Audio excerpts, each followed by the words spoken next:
بسم اللہ الرحمن الرحیم۔ جہلمی صاحب نے سیدنا عثمان رضی اللہ تعالیٰ عنہ کی شان میں گستاخی کرتے ہوئے کہا ہے، بہت بڑی گستاخی کی ہے، کہ انہوں نے حضرت ابو ذر غفاری رضی اللہ تعالیٰ عنہ کو یہ حکم دیا تمام لوگوں کو کہ ان کو ساتھ ان کے کوئی نہ آئے، اور حضرت علی جو تھے وہ بھی مدینے کی سرحد تک آئے، اس کے آگے نہیں آئے، اور کہا کہ بھائی ان کو منع کیا ہے حکمران وقت کی اطاعت کا پابند ہوتا ہے۔ اس کا مطلب دو باتیں ہیں، حکمران یہ معصیت نہیں تھی، حق تھا۔ اگر فرض کریں جہلمی کی بات درست، فرض کیجئے محترم جہلمی کی بات درست، تو پھر حضرت علی کے اتباع کرنا دلیل ہے اس کی کہ حکم صحیح تھا، ورنہ وہ معصیت تو حضرت علی کرتے نہیں۔ اور تو جہلمی صاحب عصمت تک کے لفظ اور عفت اور عصمت کے الفاظ بھی کہہ چکے ہیں۔ عفت تو خیر ٹھیک ہے، مگر اس کے ساتھ جو عصمت کا لفظ کا ہے وہ معصومیہ کا لفظ مطلب ہے، تو وہ پھر آپ بتائیں۔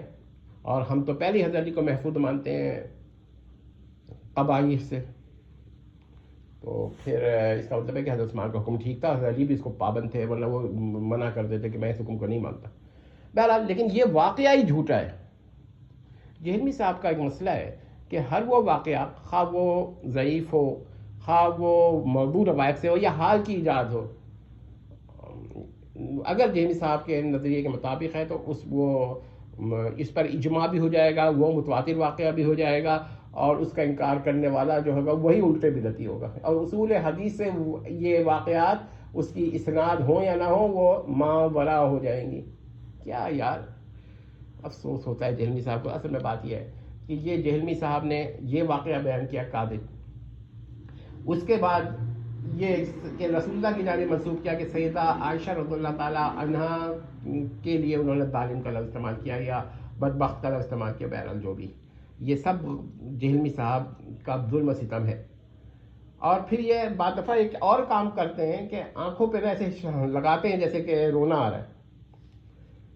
بہت غلط کام کرتے ہیں جہلمی صاحب، لیکن مجھے جہلمی صاحب سے کوئی افسوس نہیں ہے، ان کا قلب جیسا ہے وہ تو سب کو معلوم ہے۔ وہ بغض عثمان رضی اللہ عنہ، بغض معاویہ رضی اللہ عنہ، بغض عائشہ رضی اللہ عنہ، سب اس میں بھرا ہوا ہے۔ وہ جو پرانے کہتے ہیں نا میں نے کوئی مداح بھی کی ہے، تعریف بھی کی ہے، تو یہ تو تبدیل ہوتے رہتے ہیں۔ ظاہر ہے کہ جب اتنے بڑے بڑے الزام لگا دیتے ہیں تو وہ پرانے لیکچر منسوخ ہی ہو جاتے ہیں، اس کو نہیں سمجھ پاتے لوگ۔ مگر بات یہ ہے کہ جو جہلمی حضرات ہیں نا، جو جہلمی صاحبان ہیں، ان کو جہلمی صاحب کے عقائد اور نظریات وہ سمجھ میں نہیں آ رہے، وہ ہر چیز کو ہضم کر لیتے ہیں ایز اے بوائل ایگ۔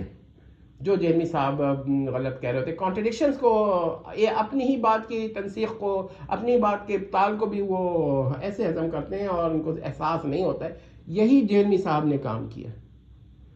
اللہ تعالیٰ ہر مسلمان کو جہلمی صاحب کے فتنے سے محفوظ رکھے۔ اور ایک بات میں بتا دوں، دجال جب آئے گا تو میں سوچا کرتا تھا کہ اس کا فتنہ کیسا ہوگا، اب کچھ آئیڈیا ہو گیا ہے۔ والسلام تمت۔